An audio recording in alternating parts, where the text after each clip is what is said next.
Good morning, students. Today's lecture is on propagation structure, Pravardhan Sanrachnaएं. Before discussing various types of propagation structure, you should know what is greenhouse. हरित गृह क्या है? ये छांव प्रदायक सामग्री, cladding material जैसे plastic, polythene, रेशा कांच आदि को उपयोग कर बनाया जाता है। इस तरह के संरचना में तापमान नियंत्रित रहता है। इसमें पौधा उत्पादन, बीज कलम, उपरिरोपण हेतु रोशनी की पर्याप्त उपलब्धता होती है। छांव प्रदायक सामग्री में कांच वैसे तो अन्य सामग्रियों से अधिक समय दुरुस्त बना रहता है, पर इसका प्रयोग महंगा होता है। पॉलीथीन हवा व धूप के प्रभाव से जल्दी 1 से 3 वर्ष फट जाता है। संरचना में मुख्य रूप से लोहे को ढांचा बनाने के लिए प्रयोग किया जाता है। सस्ते ढांचा बनाने में बांस, लकड़ी का प्रयोग भी किया जा सकता है। ढांचा में आवश्यकता अनुसार हरित गृह को ठंडा गर्म रखने का प्रावधान किया जाता है। ठंडा रखने हेतु हरित गृह में आवश्यकता अनुसार पंखे लगे होते हैं। गर्म रखने हेतु पूरे हरित गृह में ऊपरी सिरे के सहारे पॉलीथीन की नलिका, पॉलीथीन ट्यूब में गर्म हवा प्रवाहित किए जाने का प्रावधान किया जाता है। नलिका में पूरी लंबाई में 5 से 7.5 सेंटीमीटर आकार का छेद होता है, जिससे निकल गर्म हवा पूरे हरित गृह को गर्म रखती है। इन नलिकाओं को गर्मी में ठंडी हवा प्रवाहित कर पूरे हरित गृह को ठंडा रखा जा सकता है। सर्दी में हरित गृह को पौधे के अनुकूल बनाए रखने के लिए चल पर्दे का प्रयोग किया जाता है। रात को पर्दे को खींचकर फैला दिया जाता है, जिससे ये फसल और छत के बीच एक सतह की तरह कार्य कर हरित गृह को गर्म बनाए रखने में मददगार साबित होता है। गर्मी में हरित गृह को ठंडा रखने के लिए ठंडक गद्दे, कूलिंग पैड युक्त पंखे का प्रयोग किया जाता है। ठंडक गद्दे में पानी प्रवाहित होता है। पानी के वाष्पोत्सर्जन से पैदा होने वाले ठंड को उसके सामने के दीवार पर लगे पंखे के माध्यम से पूरे हरित गृह में संचारित किया जाता है।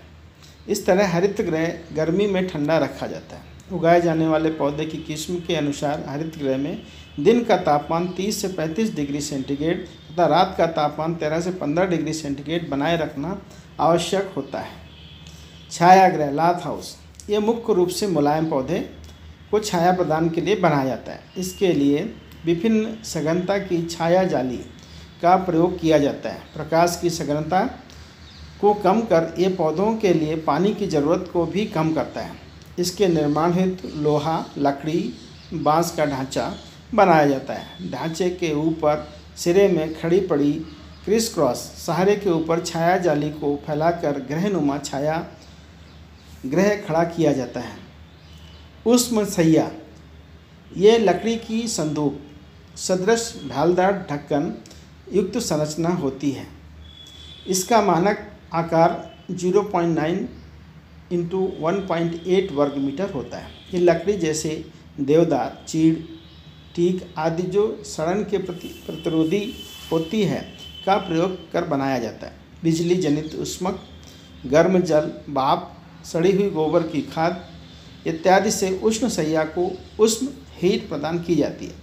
यदि उष्ण सैया का आकार 1.8 से 1.8 वर्ग मीटर हो तो प्लास्टिक की जड़ित 18 मीटर विद्युत ऊष्मक प्रवाहक इलेक्ट्रिक केबल की आवश्यकता होती है।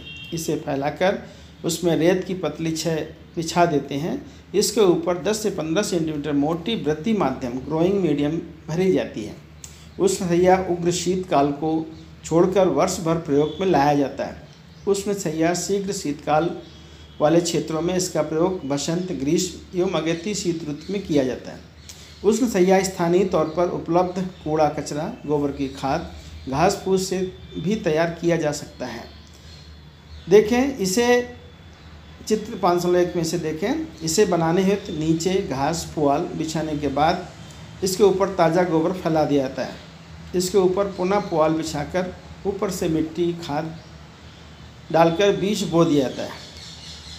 इसे ऊपर से प्लास्टिक से घेर बीजों को उगाने हेतु उष्ण वातावरण तैयार किया जाता है। इसी चित्र 5.1 उष्ण सहिया, द डिफरेंट लेयर्स ऑफ पुआल, मिट्टी प्लस खाद एंड आवश्यक सामग्री। शीत ढांचा, कोल्ड फ्रेम, ये उष्ण सहिया की तरह होता है, परंतु इसमें आधारी ऊष्मा प्रदान किए जाने का प्रावधान नहीं होता है।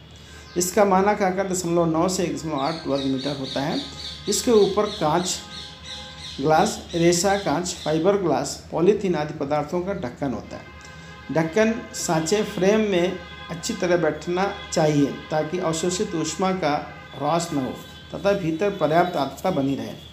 इसमें पौधे को आधारी ऊष्मा प्रदान करने हेतु सूर्य की रोशनी से प्राप्त होती है, अतः ढांचा को ऐसे जगह बनाना चाहिए जहां रोशनी की पर्याप्त उपलब्धता हो, ढांचे के भीतर शुष्क दशा उत्पन्न न हो, अतः इस हेतु छाया जाली, टाट, मैट आदि का प्रावधान करना चाहिए।